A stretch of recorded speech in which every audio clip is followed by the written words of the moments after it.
भगवान श्री कृष्ण के लीला विहार का वर्णन है।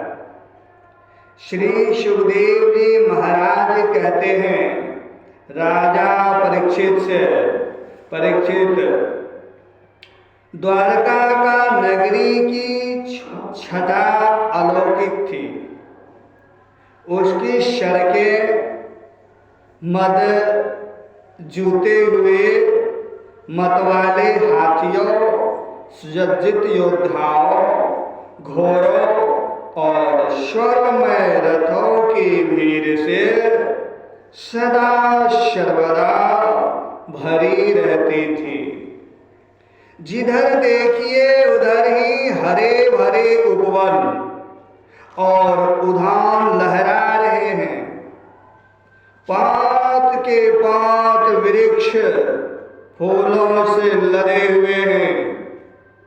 उन पर बैठकर भौरे गुनगुना रहे हैं और तरह तरह के पक्षी कलरव कर रहे हैं। वह नगरी सब प्रकार की संपत्तियों से भरपूर थी।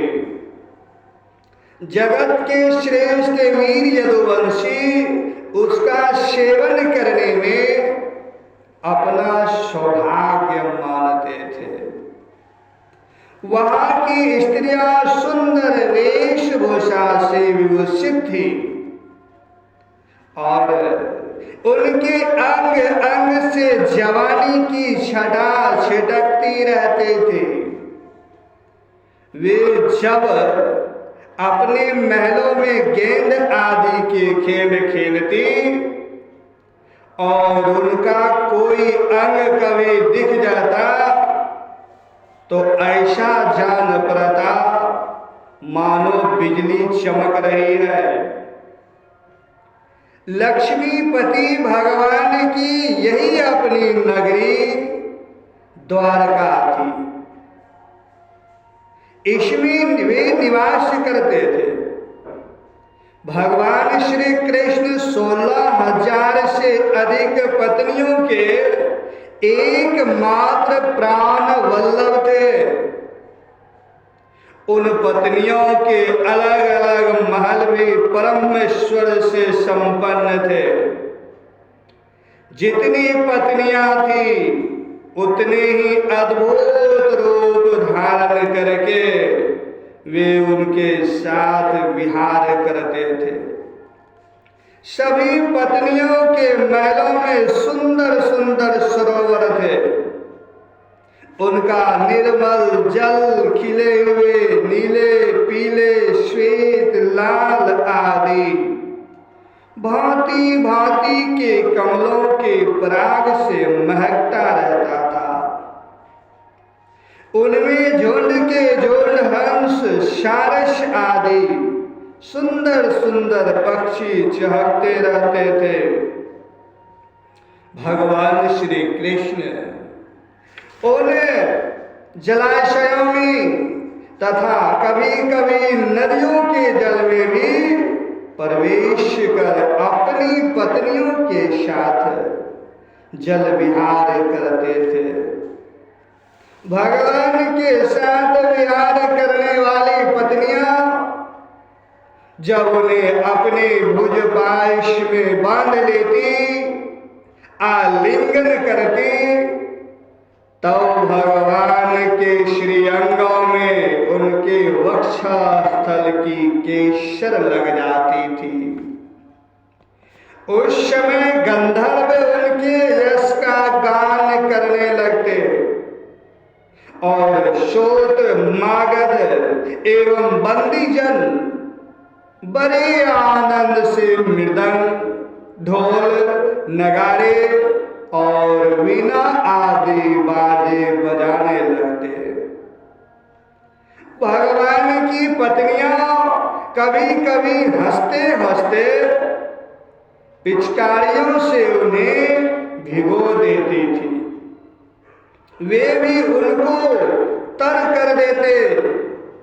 इस प्रकार भगवान अपनी पत्नियों के साथ कीड़ा करते, मानो यक्षराज कुबेर यक्षिणियों के साथ विहार कर रहे हो।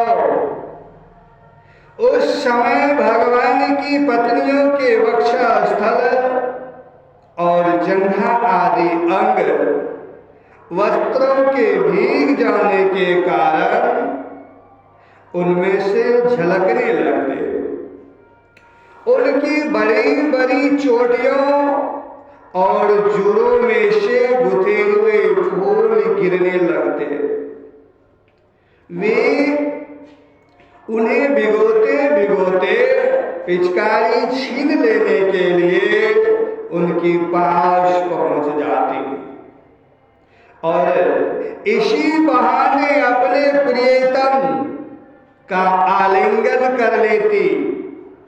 उनके स्पर्श से पत्नियों के हृदय में प्रेम भाव की अभिवृद्धि होती जाती, जिससे उनका मुख कमल खिल उठता।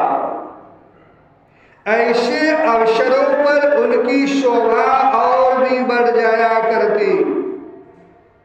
उस समय भगवान श्री कृष्ण की वनमाला उन रानियों के वक्षस्थल पर लगी हुई केसर के रंग से रंग जाती।